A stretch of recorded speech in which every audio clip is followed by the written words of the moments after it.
Rebonsoir chers téléspectateurs, soir d'info, la suite avec monsieur le ministre Abdou Fall. Bonsoir. Bonsoir. Ancien ministre d'État, président du mouvement Alternative Citoyenne, Andou Naoulé, auteur de la tribune des vérités à partager. Dans l'article, vous vous en prenez au journal Le Monde et à la petite bourgeoisie française, Paris rive gauche. Vous dénoncez, monsieur le ministre, l'arrogance de certaines élites des pays riches. On va en parler, naturellement. Mais d'abord, quelques sujets d'actualité. L'actualité qui est un peu plus grave au Sénégal, avec notamment ces jeunes qui partent, comme en 2006. Le phénomène culmine encore cette année. Comment mettre fin à cette calamité qui perdure? Oui, un grand sujet, un sujet de fond, pénible pour les conséquences lourdes que ce phénomène entraîne dans la vie des familles et des communautés, et dans la vie de la communauté nationale d'ailleurs. Et ce qu'on est en train de vivre actuellement, on a l'impression que c'est un phénomène cyclique. Voilà. Il y a des périodes de pic où vraiment je ne maîtrise pas un peu les paramètres qui entrent en jeu dans cette affaire, mais on a l'impression parfois qu'il y a des poussées très fortes. Cela est dû à quoi? Je pense que les sociologues, les anthropologues, les économistes et les hommes politiques, les experts doivent en discuter. Moi je pense qu'il y a des sujets de fond comme ça, sur lesquels il est important que de façon sereine, les décideurs, la société civile, les intellectuels, les experts doivent se mettre autour du table pour en parler. Moi je me souviens déjà qu'en 1900, dans les années 90, le président Abdou Diouf avait à l'époque fait une déclaration qui avait marqué l'opinion internationale, dans laquelle il disait que il faut que l'Occident en général, mais l'Europe en particulier, parce que l'Europe, il faut savoir que l'Europe est à 16 km de l'Afrique. Il suffit de dépasser le détroit de Gibraltar, de le traverser pour être en Europe. C'est ça. C'est 15-16 km. Alors, donc, ce fait géographique fait que, naturellement, voilà, ceux qui sont tentés par l'immigration, leur première destination, après l'Afrique, c'est l'Europe. Après l'Afrique. Il faut savoir, 90% des migrants africains, c'est en Afrique qu'ils migrent. Ah, oui.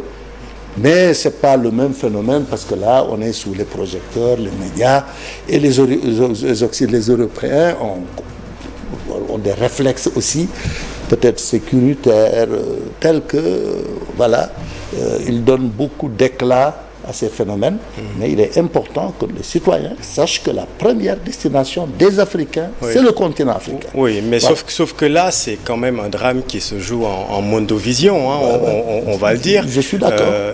Avant de s'intéresser à la destination, parlons de la cause. Pourquoi nos jeunes partent? Si le phénomène persiste, est-ce que tout simplement, ce n'est pas un problème de gouvernance locale? C'est un aspect de la question, mais c'est des problèmes difficiles qui se posent partout dans le monde. Voilà. Entre l'Amérique du Sud et l'Amérique du Nord, c'est le même phénomène. Voilà.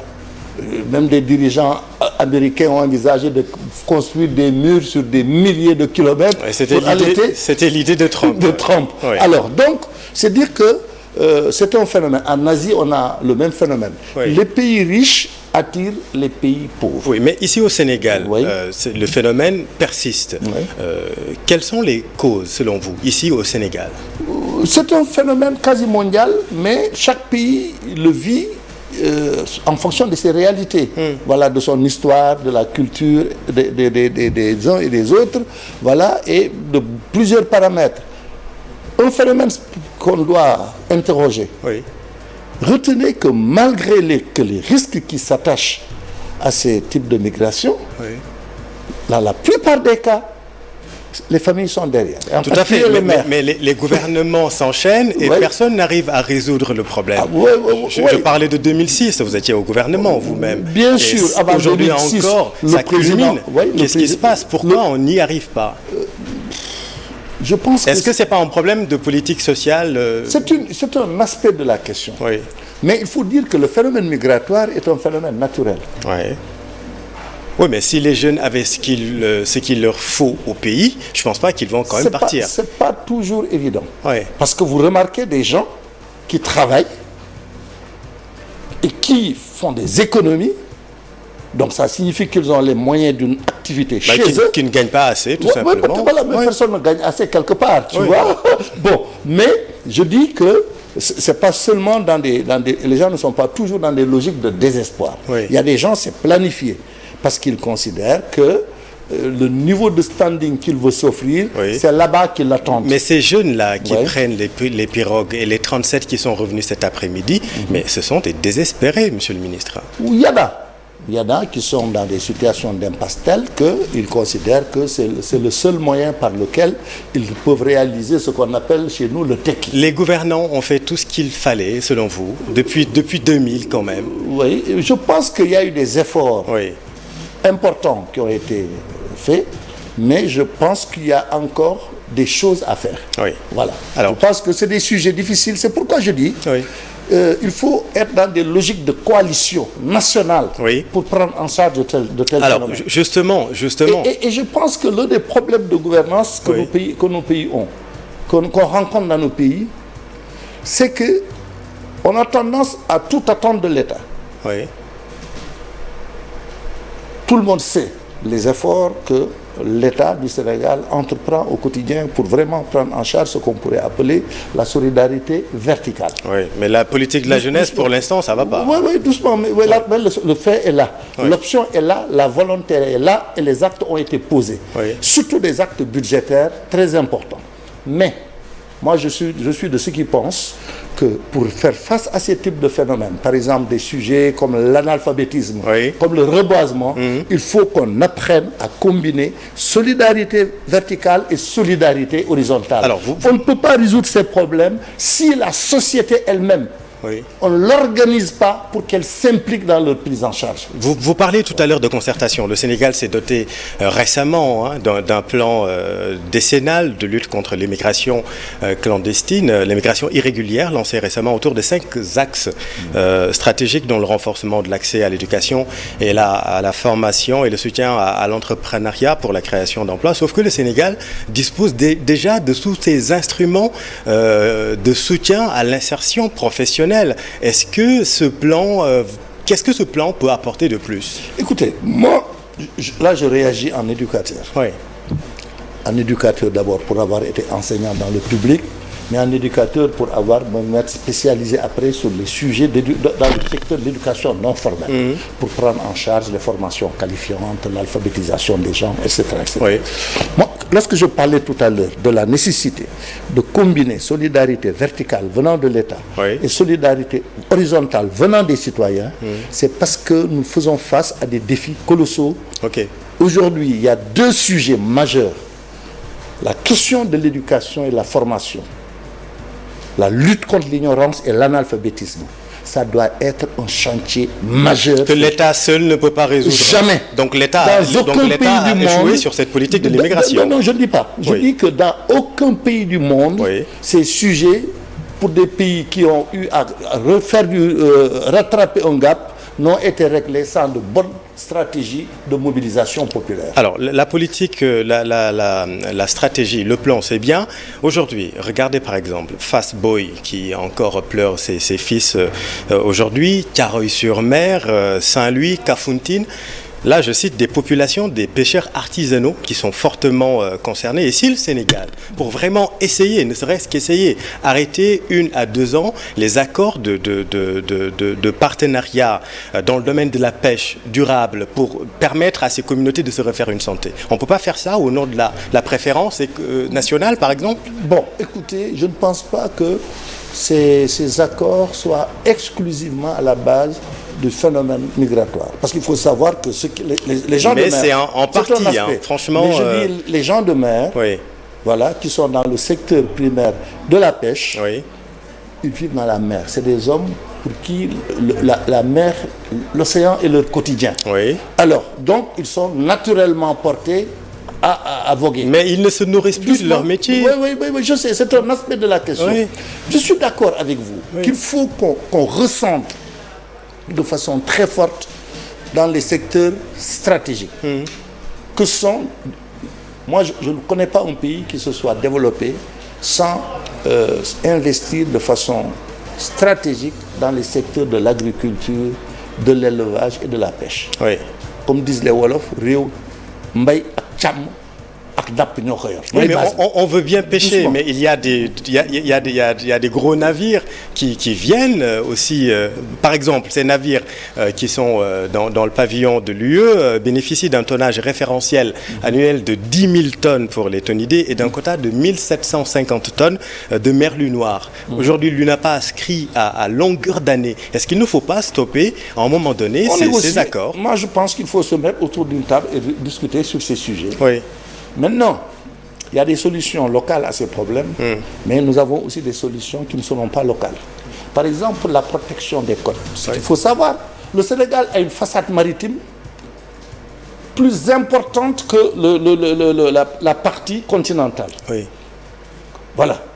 Notre superficie, la superficie sur laquelle nous exerçons notre souveraineté en mer est supérieure aux 200 000 mètres carrés, 191 000 mètres carrés de notre territoire national. D'accord. Alors, et nous avons ici, entre le Sénégal, la Mauritanie et la Guinée-Bissau, parmi les côtes les plus poissonneuses au monde. Ben, raison de plus. C'est pourquoi je pense qu'il est important que, en plus des solutions locales, renégocier en accord avec les acteurs du secteur les termes d'une plateforme qu'on prend en charge collectivement, il y a nécessité aussi que les États travaillent voilà, à se donner les moyens d'une protection des côtes. Absolument. Parce que chaque État pris isolément n'a pas les moyens de s'en sortir. Absolument. Voilà. Alors tout ça, c'est pourquoi je dis, ces sujets, c'est des sujets de fond qui appellent des stratégies à la fois locales et des stratégies communautaires. Oui. Alors bon, maintenant,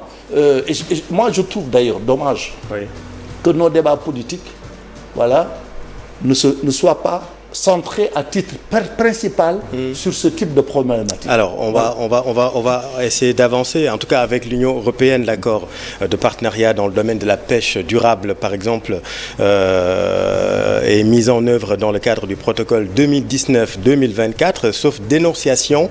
L'accord est renouvelé par tacite reconduction. C'est en tout cas une des pistes pour permettre, en tout cas, à ces communautés quand même de se refaire une santé, puisque on dit Afrique, berceau de l'humanité. Aujourd'hui, le continent est vu par tous comme le réservoir du monde. Comment faire pour que les Africains ne soient pas, et ces pêcheurs notamment dans ces communautés, ne soient pas les perdants de la mondialisation? De toute façon, il faut savoir qu'on est déjà les perdants. Hein? On l'est déjà. Le problème maintenant, c'est comment se sortir de cette situation, se mettre en perspective. Et je pense que les solutions, ce seront des solutions de vaste rassemblement. D'accord. Il faut qu'on apprenne à nous mettre ensemble pour relever un certain défi majeur et qu'on sorte de cette logique de conflictualité systématique, voilà, qui fait que finalement chacun neutralise tout le monde. Ça vous agace, vous? Ah oui, ça m'agace. Très bien. Parce que je trouve que c'est contre-productif à tout point de vue. Oui. Alors c'est pourquoi, autant j'accepte le fait démocratique, ouvert, compétition, mais autant je pense que dans une nation sérieuse, et aujourd'hui l'Afrique doit faire le sursaut, il faut qu'on apprenne à penser notre modèle démocratique selon des modalités qui nous permettent à la fois de gérer la différence, mais également de trouver des consensus très forts sur des sujets majeurs. Alors, l'autre sujet d'actualité, et c'est notre deuxième thème, Monsieur le ministre Abdou Fall, c'est le coup de gueule du président de l'UMS ce week-end, Ousmane Chimère Diouf, à l'occasion de l'Assemblée ordinaire élective. Il a dit « La magistrature ne peut pas être la cible permanente de justiciables à qui des faits reprochés Abdou Fall.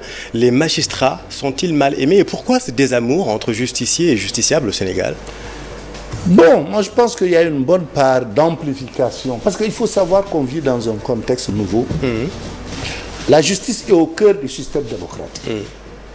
Et aucun pays au monde ne peut gagner en respectabilité à tout point de vue, y compris sur le plan économique, si elle n'a pas une justice opérante, une justice crédible. C'est pourquoi moi, je constate toujours un déphasage entre le discours et la réalité. Je dis pourquoi. C'est-à-dire? C'est quoi? Ça signifie que Si le Sénégal avait le type de justice qu'on veut lui prêter, il n'aurait pas autant gagné la confiance des bailleurs.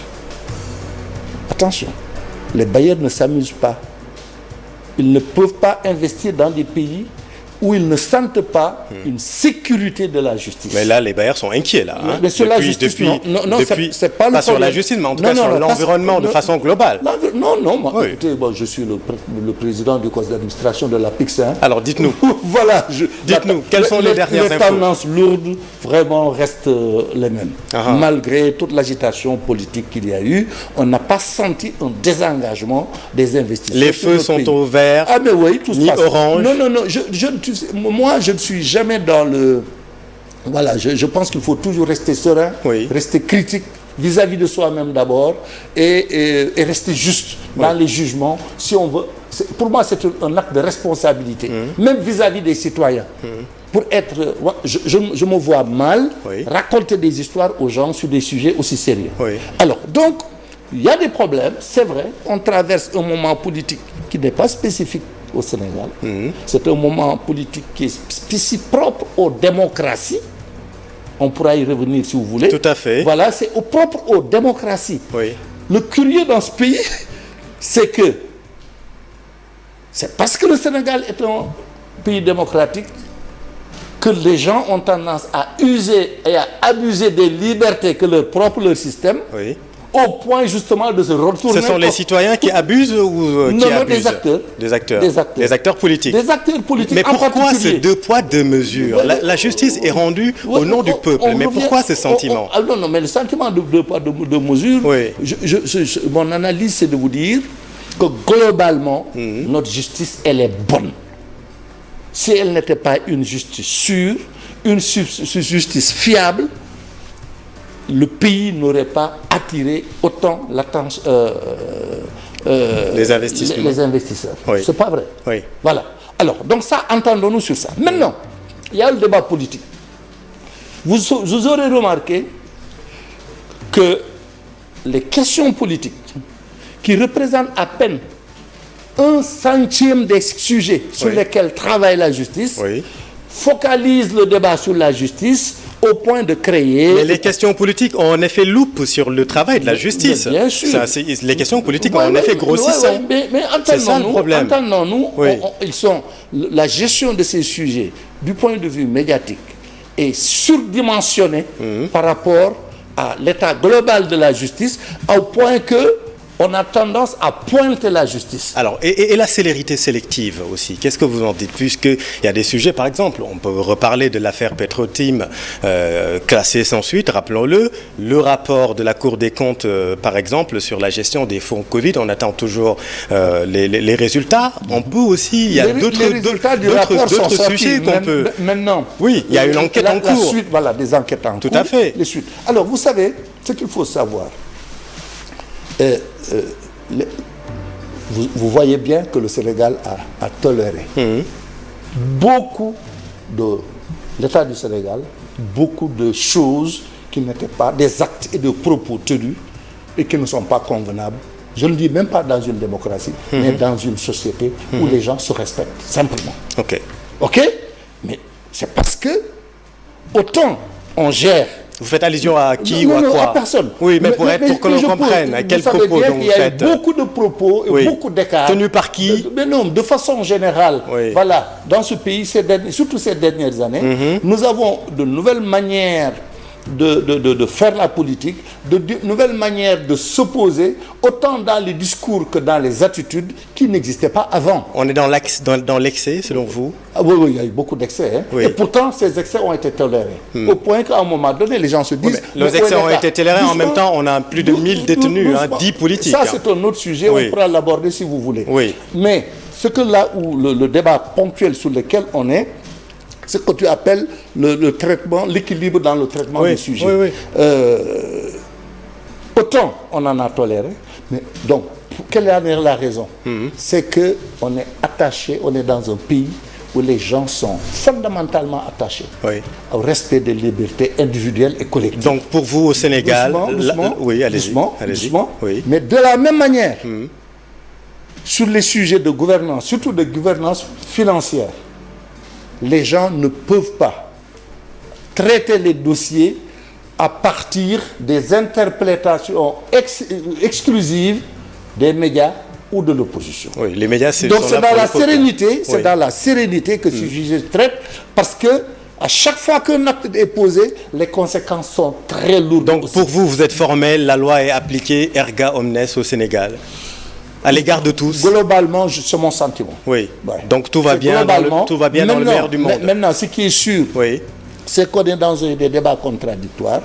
On est dans un monde qui évolue, où les gens revendiquent de plus en plus de nouveaux droits. Oui. De nouveaux droits.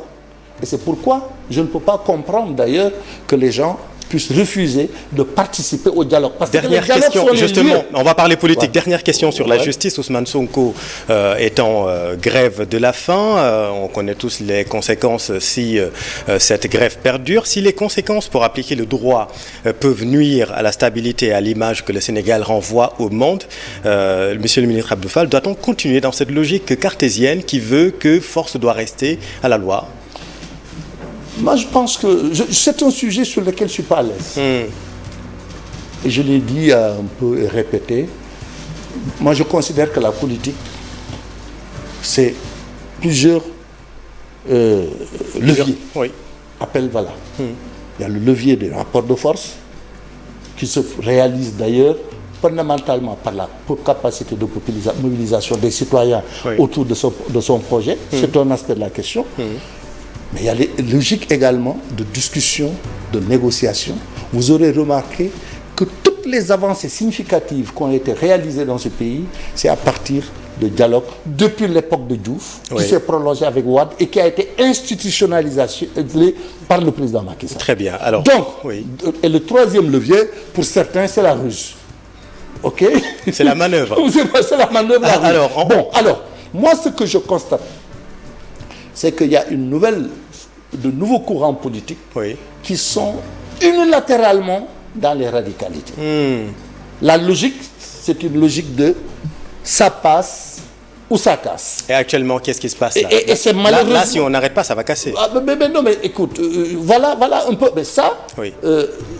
Faut interpeller. Et je pense que de ce point de vue, oui. les amis de ces courants politiques-là ne jouent pas leur rôle.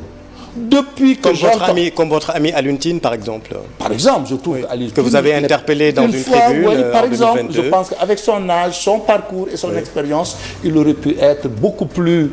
voilà, il pourrait être un conseiller plus avisé. Oui. Voilà. Alors, et moi, tout ce qui tourne autour de ce courant, oui. qui ont un certain parcours, oui. je leur reproche de n'avoir pas suffisamment agi pour que, par exemple, au dernier dialogue... Que cette situation n'arrive pas.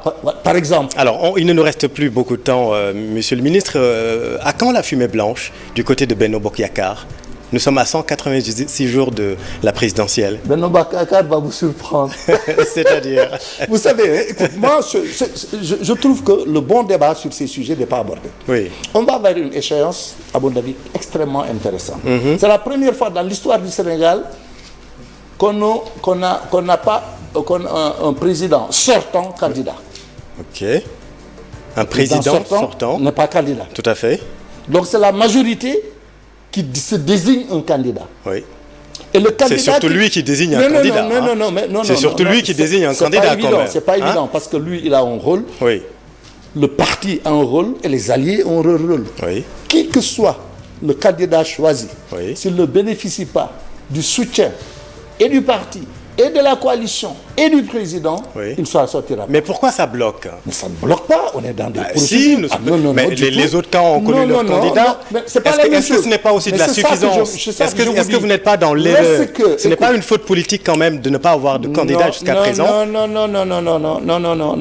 Oui. On vit une situation inédite, extrêmement intéressante, sur laquelle on ne se penche pas suffisamment. Je vous ai dit, on va, pour la première fois, aller vers une élection où tout le monde viendra avec son programme. Oui. Il s'agira de convaincre. On ne sera pas dans le dégagisme facile. Oui. Il n'y aura pas de dégagisme cette fois. Il n'y aura plus quelqu'un, il n'y a plus de personne. Sopi. C'est fini ça. Okay. Donc il faut convaincre. Sopi, attention à ce que vous dites. Hein. Oui. Alors, donc, ça c'est une innovation intéressante. Oui. Du point de vue de la démocratie interne dans notre camp, oui. c'est la première fois, parce qu'en général, les chefs de parti, les candidats sont chefs du parti et chefs des coalitions. Oui. Aujourd'hui, le candidat qu'on va se désigner n'est pas chef de parti. D'accord. Il est membre du parti et membre de la coalition. Oui. Donc, c'est la coalition qui décide de le soutenir et qui se mobilise pour le faire élire. Alors, mais donc, ce n'est pas gagné manifestement, hein. Ce n'est pas une partie de plaisir. Gagné. Moi, en politique, pour moi, tant que je n'ai pas mon résultat, rien n'est gagné. Oui. Mais quand est-ce qu'on aura un candidat Mais vous l'aurez rapidement. Pourquoi c'est si difficile? Mais bon. Ça risque de jouer quand même en votre défaveur. Non, du tout. Je pense qu'on trouvera les formules. Parce qu'en vérité, ce qu'il faut savoir, au regard du contexte que je viens de vous décrire, mais le nouveau candidat, le prochain candidat, il sera nécessairement le candidat d'une équipe. Vous parlez de Amadou Ba? Je ne parle de personne. Peut-être je ne Mohamed parle de personne. Je ne parle de personne.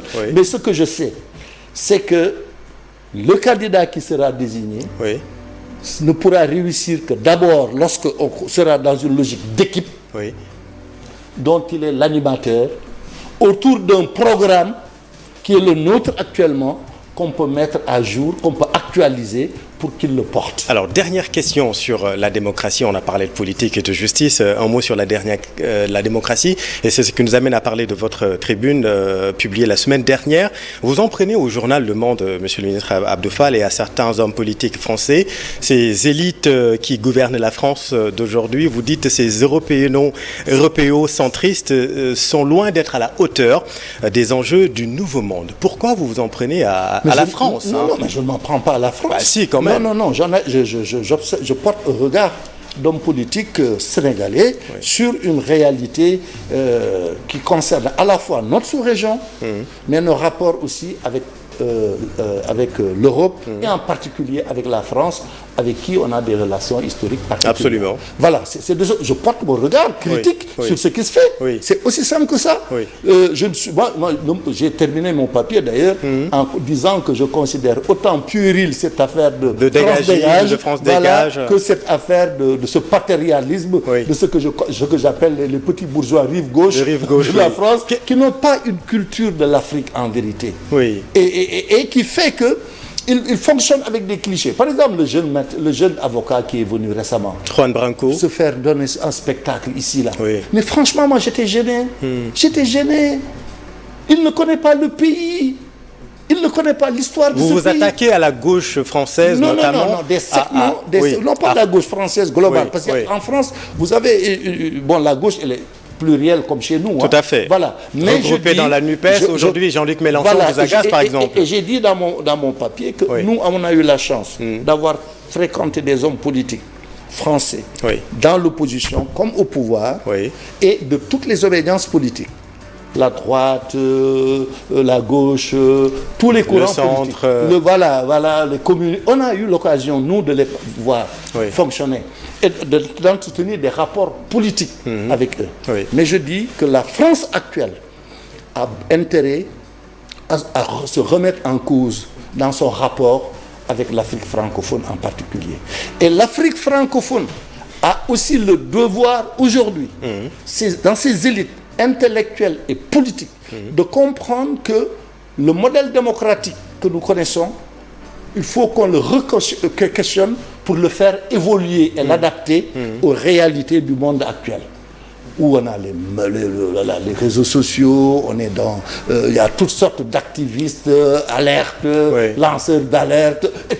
On est dans un nouvel environnement, il faut qu'on intègre ça. Et troisièmement aussi, il faut qu'on ait conscience que le modèle de démocratie occidentale dont on s'est inspiré, lui-même, il est arrivé à bout de souffle.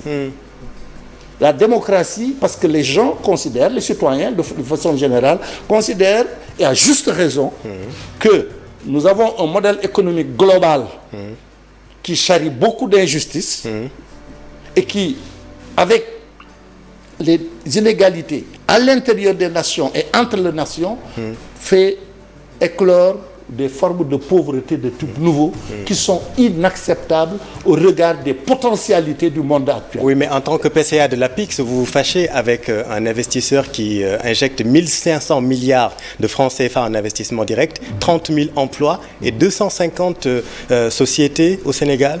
Vous êtes prêt à vous fâcher avec cet investisseur? On ne se fâche contre personne. Oui. On dit simplement que le monde a évolué. Nous avons de nouvelles élites intellectuelles. Nous avons une jeunesse qui a des aspirations.